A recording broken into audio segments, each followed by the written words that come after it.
ప్రపంచానికి భారత సైనిక ప్రతాపం చూపించిన నాయకుడు ప్రధాని మోదీ అన్నారు ఎంపీ ఈటెల రాజేందర్. భువనగిరిలో నిర్వహించిన తిరంగ ర్యాలీలో ఆయన పాల్గొన్నారు.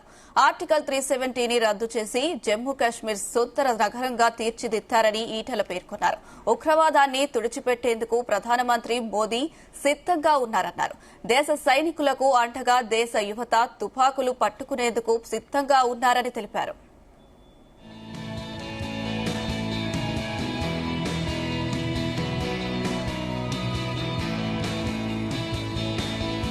ఉచ్చపోసుకున్నది పాకిస్తాన్.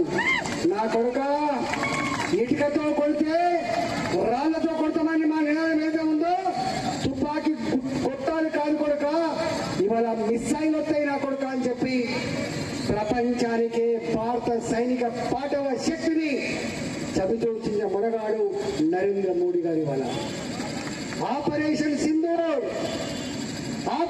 సింధూర్ మన భారత మాత ఆడబిడ్డల నుది మీద ఉండేది బొట్టు తిలకం ఉంటుంది. ఆ దుర్మార్గులు భర్తలను చంపి భార్యల నుదుటి మీద తిలకం తుడిచేసినప్పుడు నా ఆడబిడ్డల తిలకం తుడిచేసిన దుర్మార్గులు అంతమందిస్తామని చెప్పి ఝాన్సీ లక్ష్మీబాయి వారసత్వాన్ని ఇప్పుడు పుచ్చుకోండి.